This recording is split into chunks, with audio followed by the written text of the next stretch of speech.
Em fevereiro de 2024, o Tribunal Provincial de Barcelona condenou Daniel Alves a 4 anos e 6 meses de prisão por agressão sexual. Em março de 2025, a Seção de Apelações do Superior Tribunal de Justiça da Catalunha decidiu, por unanimidade, anular a sentença de primeira instância. Enquanto o Ministério Público da Espanha queria um aumento da pena para 9 anos, a vítima estava pedindo a pena máxima, de 12 anos de prisão. A defesa do Daniel Alves entrou com um pedido de absolvição, alegando que tinha 16 pontos em que a primeira sentença descumpria ou violava os preceitos básicos como presunção de inocência. Foi esse pedido que a Seção de Apelações aceitou e decidiu anular a sentença condenatória, contrariando o que foi definido na primeira instância. Foram 4 juízes, 3 mulheres e um homem, que analisaram o recurso apresentado pela defesa. Eles recusaram a possibilidade de um novo julgamento e optaram pela anulação da condenação.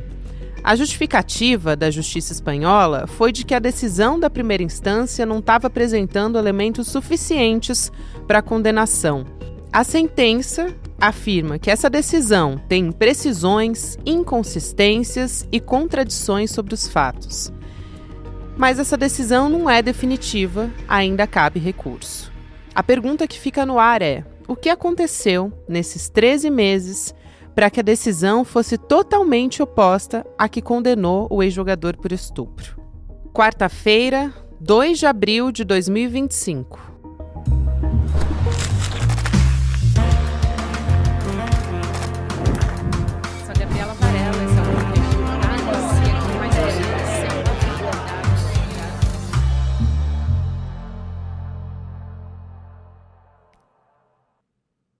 Olá, seja muito bem-vindo, seja muito bem-vinda. Eu sou a Gabriela Varelli, esse é o Videocast em Detalhes. Aqui você já sabe, sempre com um convidado ou uma convidada, a gente analisa uma temática, uma notícia importante do momento.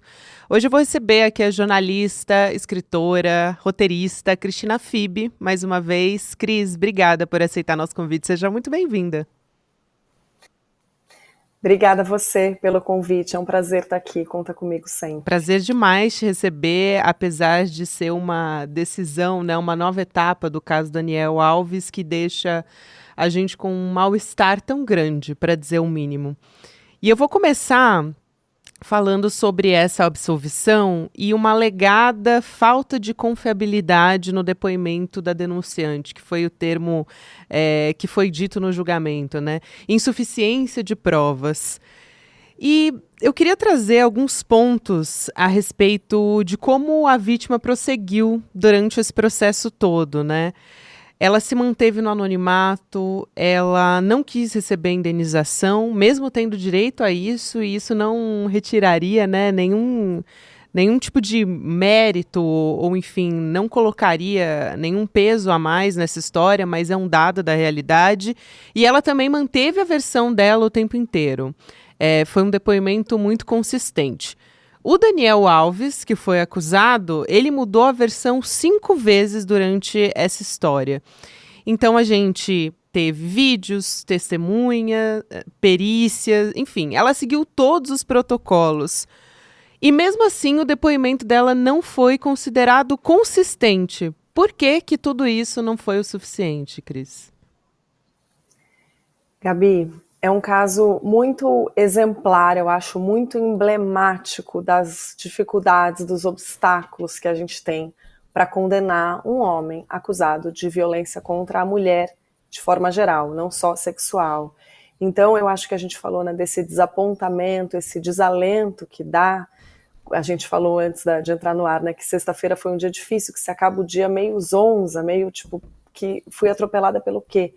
Porque imagina a vítima, então, como ela não ficou, mas bate em todas nós, porque a gente vê um caso que era para ser exemplar, para cessar uma violência num mundo que a gente sabe que é muito frequente, que é o mundo do futebol, o jogador muito poderoso e rico, e a gente sabe que esse crime de estupro é um crime de poder, é um crime de subjugar a mulher, não é um crime de prazer.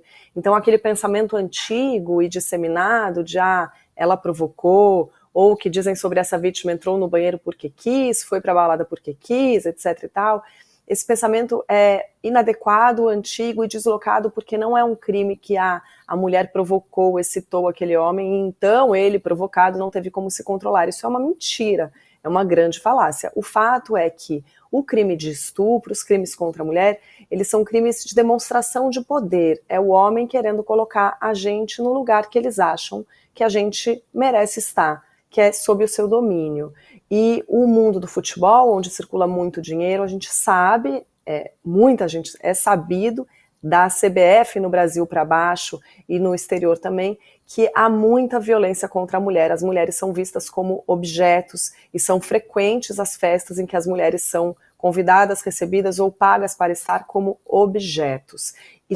Vou fazer uma pausa aqui na nossa conversa, já que a gente está falando sobre violência sexual, agressão, violência contra a mulher. Você sabia que independência financeira é um passo importante para que as vítimas consigam se livrar dos seus agressores?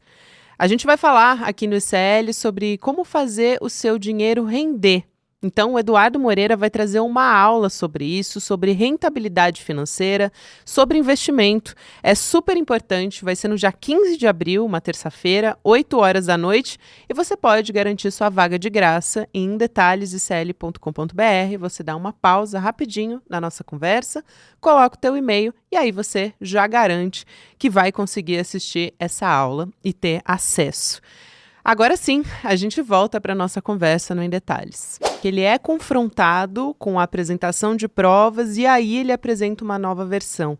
E tem um ponto que me chama muita atenção e que eu acho que a gente não fala muito, que em casos como esse a gente trata como se fosse 50-50, possível mentir em pé de igualdade, quer dizer, ela pode estar mentindo, ele pode estar mentindo. Quando a gente sabe que o número de acusações falsas, né, de mulheres que apresentam acusações falsas é muito menor diante do número arrebatador de agressões, de violência contra a mulher que a gente tem hoje no mundo, no Brasil. Então, a gente não pode colocar isso como um pé de igualdade quando a gente está falando de o que é denunciar uma violência, né? É um desespero muito grande denunciar uma violência. Ela não tem nada a ganhar com isso. Muito pelo contrário, ela está sendo revitimizada agora. A própria advogada dela diz que foi para ela como voltar ao banheiro onde ela foi violentada de novo. Porque é isso, a pessoa é chamada de interesseira, há retaliação de todos os lados, de fato, ela não tem nada a ganhar. E a gente acompanha vários casos assim, né? Como a Mari Ferrer, por exemplo, eu me lembrei dela durante a sua fala. O que ela teve a ganhar nesse processo, né, Cris? Não só não teve nada a ganhar, como perdeu muito, Exatamente. como segue traumatizada e destruída.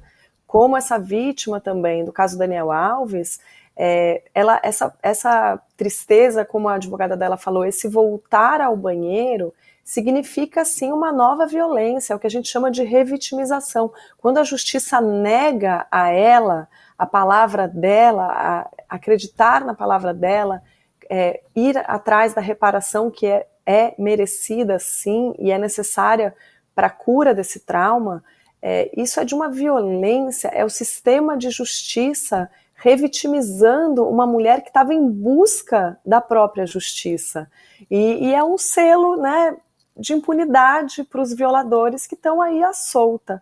Então, como você falou, Gabi, é muito importante a gente lembrar que os índices de falsas acusações são mínimos, inclusive, gente, porque é crime, porque se isso for comprovado, é a mulher que acaba condenada. Inclusive, gente, porque tem mulheres que são vítimas de violência sexual e física e outros tipos de violência por parte de homens que gastam dinheiro que não tem atrás de advogado para parar esses homens. O que essas mulheres querem não é destruir a reputação dos homens, como muita gente aí, né, desse contra-ataque, muitos homens violentos vêm falando por aí, né, ela queria destruir a reputação dele. Olha, gente, essa mulher nunca quis ter a identidade dela revelada, ela abriu mão da indenização a qual ela tem direito e deveria receber, porque ela vai precisar dessa indenização para tratar a sua própria saúde física e mental, para superar esse trauma, então ela deveria receber sim a indenização, mas ela abre mão publicamente da indenização, sabendo que ela vai escutar, que é a aproveitadora, que é Maria Chuteira, que está denunciando esse homem para ganhar dinheiro. Agora, imagine você, pessoa comum, qualquer pessoa, acordar um dia e dizer: vou atrás de Daniel Alves, vou atrás de Robinho, vou denunciar este homem imenso que vai ter todas as ferramentas para me humilhar e para me esgotar na justiça, me esgotar financeiramente. Gente, é um périplo. Quando uma mulher vítima de violência sexual me procura perguntando o que fazer, e pelo amor de Deus, eu sou jornalista, né? Não sou psicóloga ou policial, mas elas perguntam, porque eu lido com casos de violência sexual todos os dias, elas perguntam o que fazer. E olha, é preciso denunciar, é preciso combater a subnotificação, até para ter políticas públicas, é preciso parar esses homens, porque os violadores normalmente agem mais de uma vez. Agora, sinceramente, tem que estar preparada para um périplo, tem que estar preparada para muito, muito sofrimento, porque o contra-ataque é muito grande. E essa mulher vai ficar sendo revitimizada. Tem mulheres vítimas de violência que repetem 7, 8, 9, 10, 15 vezes o depoimento. E são... Imagina a situação que desconfortável você ir à frente num tribunal ou na delegacia, ter que ficar repetindo, e sim sendo humilhada muitas vezes, porque as perguntas não são feitas de forma sempre delicadas, levando em conta que você passou por um trauma, são feitas às vezes de forma a te humilhar, e mesmo mulheres envolvidas, né, na avaliação desses casos, no julgamento desses casos, na investigação desses casos, muitas vezes são mulheres também fruto dessa sociedade patriarcal e misógina, onde as mulheres são vistas assim como objeto, como se a gente tivesse culpa pelo crime, né, Gabi? Então, ainda por cima, a gente tem que passar por isso, a gente tem vergonha de um crime que a gente não cometeu, a gente sofreu, a gente sente culpa pelo crime que a gente sofreu, a gente fica repassando, achando que a gente podia ter feito alguma coisa diferente, que de alguma forma é nossa responsabilidade. Não é nossa responsabilidade, é a responsabilidade de quem comete o crime, não tem que ter medo, nem vergonha, nem culpa. Mas é o que a gente tem, é o traço mais comum a todas as vítimas de violência sexual, sentir medo, sentir vergonha, sentir culpa. E aí, as poucas que conseguem, por coragem, por questões financeiras, e eu não gosto nem de falar coragem, porque parece que as que não denunciam são covardes, e não são. Tem milhares de elementos que cercam essas violências, que fazem com que uma mulher prefira muitas vezes não denunciar, inclusive a revitimização que elas estão assistindo. Então esse caso do Daniel é um caso emblemático, porque muitas mulheres vão olhar e falar: bom, se essa mulher que foi atendida imediatamente, que tem gravação, que tem material genético no corpo, que tem roxo, que contou tudo certinho toda vez, que estava sempre à disposição da justiça, que não mostrou o rosto, aliás, foi exposta pela família do Daniel Alves, que não quis dinheiro, se essa mulher foi humilhada, achincalhada e revitimizada, quem sou eu? O que eu vou fazer? Quem vai me ajudar? Ela foi ajudada e mesmo assim ela não conseguiu ver justiça sendo feita, né, Gabi? É um exemplo terrível. Era justamente isso que eu ia te perguntar, como é que isso afeta a confiança de outras vítimas de violência sexual, de que elas podem denunciar os seus agressores. Isso é muito ruim para esse processo todo. E aí eu queria um pouco olhar para esses caminhos jurídicos agora, né? Tanto para a vítima quanto para o Daniel Alves, depois da anulação da condenação pelo Tribunal Superior da Catalunha. Quer dizer, quais são os possíveis passos legais para o Daniel Alves? Ele pode retornar ao Brasil sem restrições, se ele quiser. Ele pode realmente receber indenização pelo tempo que ele ficou preso preventivamente, porque ele disse que quer indenização. A defesa dele já falou publicamente sobre isso. E para a vítima, ela pode recorrer dessa decisão e ter uma reviravolta, talvez, nesse caso? Pode, Gabi. Então são dois passos, né?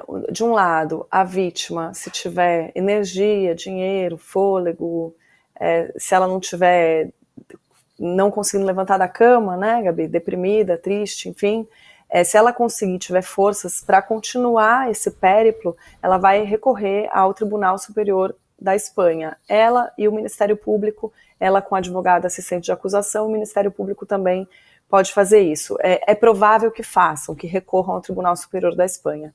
Enquanto isso, como a condenação foi anulada, Daniel Alves pode sim reaver os seus passaportes, sair do país, eventualmente. Imagina agora se esse homem vem para o Brasil e aí também, se ela recorre, parece que o processo lá pode demorar alguns anos, 3 a 4 anos é a previsão, porque vão ter que refazer as diligências, refazer a coleta de provas, a coleta não, mas a revisão das provas, tem que reiniciar o processo, começar tudo de novo, para o Tribunal Superior da Espanha avaliar se considera que essa vítima foi estuprada e se há provas suficientes para condená-lo.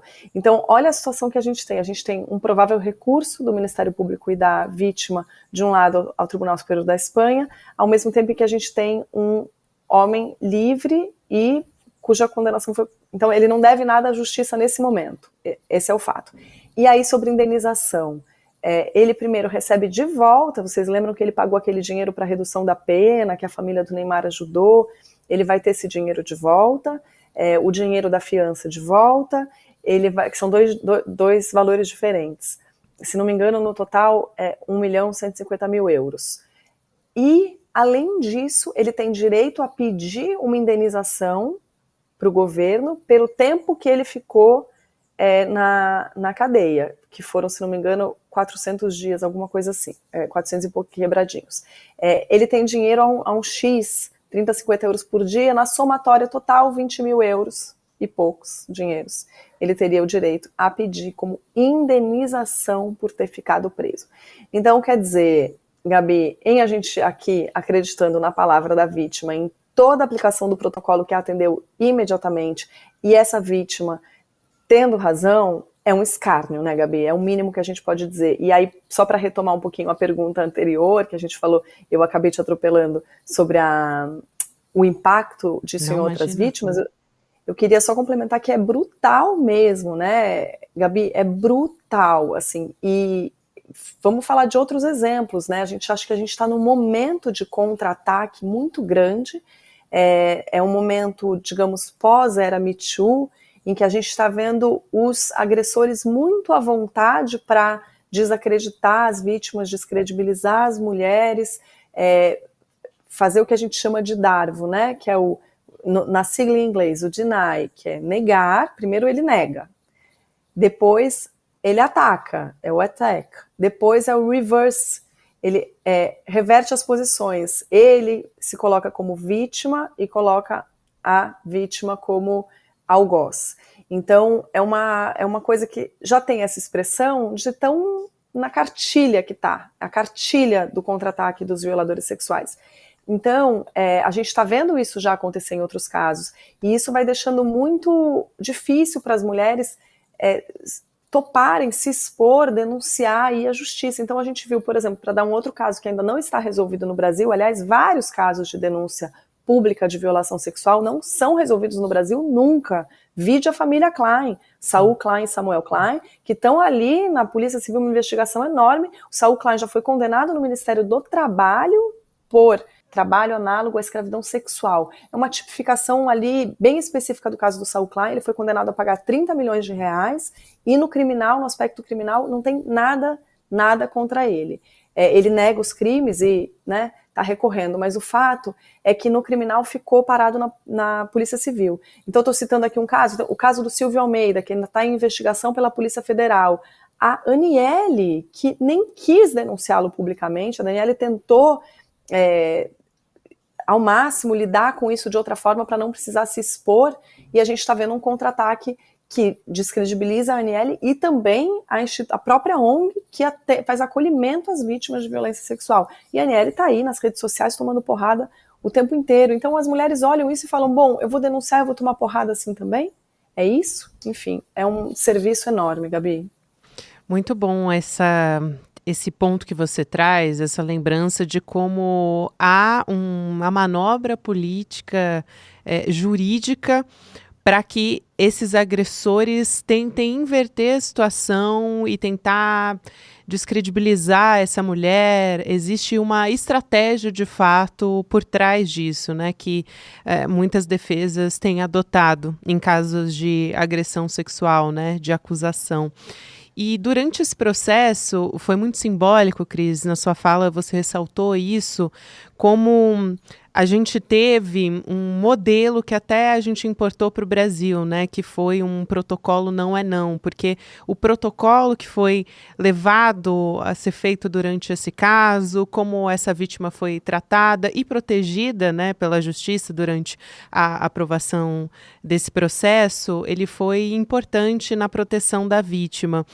E como é que isso impacta também na implementação de instituições, de recursos que a gente pode utilizar aqui no Brasil? Por exemplo, a gente tem a decisão do Supremo Tribunal Federal no Brasil, então, proibindo a desqualificação de mulheres vítimas de violência sexual, né? Então, uma espécie de demonstração de preocupação com essa revitimização que a gente está falando aqui, que é tão grave. E mesmo assim, mesmo com tudo isso, ainda assim é muito difícil esses casos sendo levados para a justiça. A gente sabe que, na prática, o judiciário é muito conservador e não está preparado para lidar com violência sexual. Então, eu queria te ouvir um pouco por essa perspectiva, né, de como o sistema judiciário não nos serve, não servem as vítimas, né? São crimes que envolvem violências que não podem ser julgados como qualquer outro crime, né? Especialmente quando a gente está falando de homens que são poderosos e estão na mídia. Então, eu acho que isso é um ponto muito importante para a gente levar em consideração. É sim, Gabi, mas olha como a gente está falando, e eu acho importante também para a gente não ficar totalmente pessimista e desacreditada, é importante a gente lembrar que a gente está, eu acho, num ponto de virada. Eu até ouvi a Maíra Cota, que é uma advogada especializada nisso, falando disso nas redes sociais dela, para a gente lembrar que o processo de busca de proteção aos nossos corpos, ele é muito longo e muito árduo, e no caminho a gente vai levar rasteira, mas a gente está avançando, então a gente tem que lembrar disso, né, que são obstáculos que a gente vai ultrapassá-los, para a gente não largar tudo, porque às vezes dá vontade da gente largar tudo, ficar chorando em posição fetal e desistir de obter justiça. Só que uma vez que a gente silencia, se a gente for silenciada por um sistema de justiça que ainda não aprendeu a acreditar na nossa voz e a ver realmente a gravidade, o tamanho do problema que é a violência contra a mulher, que é todo dia, que é contra muitas de nós, que eu ousaria dizer que todas nós já passamos em algum nível por uma violência sexual. Se você lembrar que hoje a gente tem uma lei de importunação sexual no Brasil, que quando eu cresci, quando eu era adolescente, não havia essa lei de importunação sexual. Por essa lei, os meninos que na boate puxaram meu braço, passaram a mão na minha bunda, tentaram me beijar à força, todos esses estariam na cadeia. Então, assim, a gente está evoluindo aos poucos na tipificação dos crimes, a gente está evoluindo, como você falou, trazendo também esse protocolo para o Brasil, de atendimento, fazendo treinamentos. Eu vou às vezes a bares em São Paulo, alguns no Rio. Em São Paulo eu vejo isso mais, já com os cartazes de atendimento, falando se você precisar de ajuda, vai ao bar. Tem alguns bares que tem códigos, sinais, tem bar com nome de drink, vai ao bar e peça o drink tal, se você estiver sofrendo violência e precisar de ajuda, para ter o socorro imediato. Tem também o entendimento já de que no condomínio as pessoas têm que ajudar, que é a obrigação da síndica ou do síndico ajudar vítimas de violência. A gente não pode ficar calado. O que a gente mais estava acostumado é ouvir vizinha gritando, pedindo socorro e não fazer nada, né, Gabi? Então eu acho que está mudando o pensamento, a gente está mudando também a tipificação legal, para ampliar o escopo, né, do entendimento do que é crime, do que pode, do que não pode. Agora, é uma transformação muito radical, porque até ontem, na verdade, até hoje, a gente ainda é considerada seres menores do que os homens, objetos. Então, quer dizer, tudo tem a ver com a desigualdade salarial, com a dificuldade de acessar o trabalho fora de casa, porque a gente está dentro de casa em trabalhos não remunerados. Então tem tanta coisa ainda, até o acesso à educação. As mulheres negras que estão cuidando das casas e não estão conseguindo ou se capacitar ou trabalhar fora, e muitas vezes são subjugadas por homens. Enfim, tem um escopo enorme ainda de violências que a gente está combatendo, e a gente está evoluindo nesse combate. Mas o sistema de justiça, como está posto hoje, é um sistema criado nessa sociedade, que é uma sociedade que subjuga as mulheres, e ele precisa se transformar inteiro. E veja a ironia, essa lei que você citou, a Lei Mariana Ferrer, para impedir que mulheres vítimas de violência sejam humilhadas no tribunal, essa lei foi criada por causa da humilhação que essa mulher passou, a Mariana Ferrer.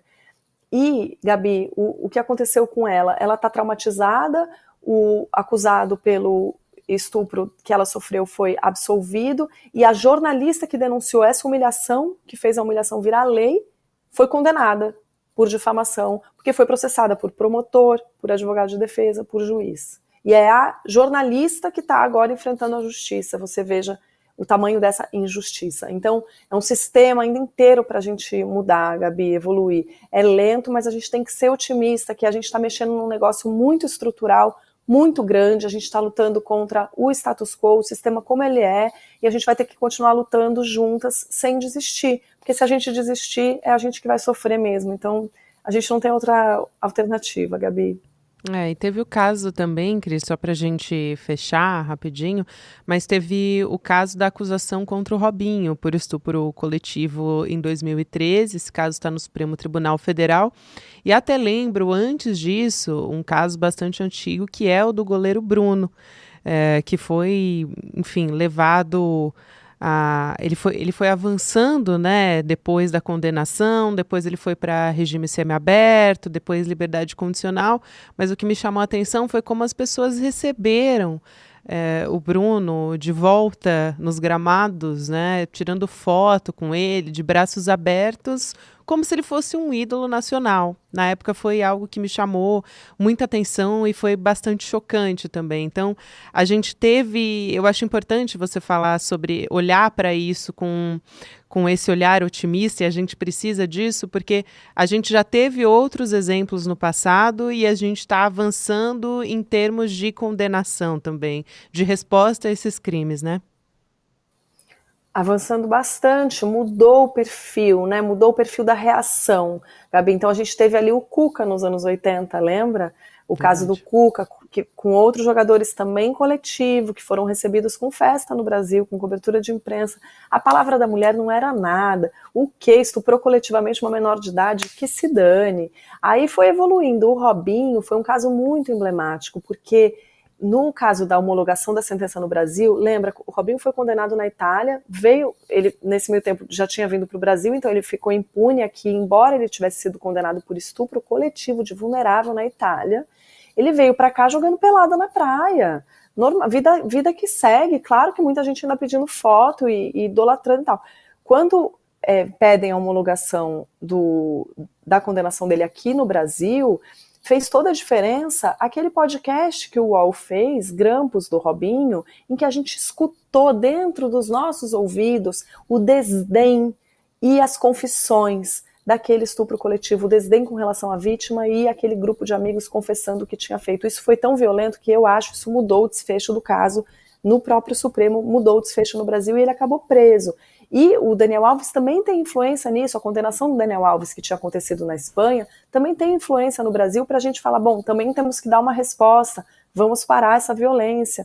Então a gente aos pouquinhos, Gabi, vai evoluindo, assim, muito mais devagar do que seria necessário para os índices de violência contra a mulher no Brasil, que são altíssimos. Então, assim, eu gostaria de não ser procurada por mais vítimas do que eu dou conta como jornalista de contar as histórias, entendeu? Porque é muita gente.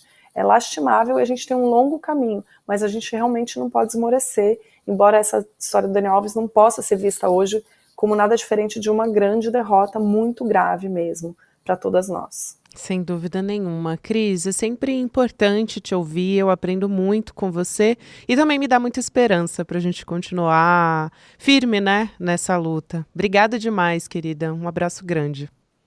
Obrigada a você pelo convite, obrigada a toda a equipe e a todo mundo que ouviu a gente até agora. Obrigada mesmo, um beijo, até a próxima. Beijo, até mais. Obrigada também você que me acompanhou até aqui. Agora tem Mercado Investimentos e na sequência tem o Rolê ICL. Lembrando que o Em Detalhe está em todas as plataformas de áudio para você poder ouvir também no formato podcast. Até amanhã. Tem corretora famosa e grande aí sendo processada porque está vendendo coisa que está prejudicando demais os clientes. Tem gente perdendo dinheiro que juntou a vida inteira investindo em coisas assim perigosíssimas que foram oferecidas por essas corretoras. E as corretoras não estão nem deixando a gente fala sobre isso. Estão processando um monte de influenciadores aí que estão alertando as pessoas. Gente, só tem uma maneira de se proteger disso, entendendo como funciona esse mundo das finanças e dos investimentos. A notícia boa é que é muito mais simples do que vocês imaginam. E se ensinado da maneira correta, é até divertido. Eu preparei uma aula para o dia 15 de abril, uma terça-feira, às 8 horas da noite, que eu queria que todos vocês participassem. Uma aula rápida, muito gostosa de fazer e que vai transformar para sempre essa caminhada financeira de vocês. Dia 15 a gente está junto lá.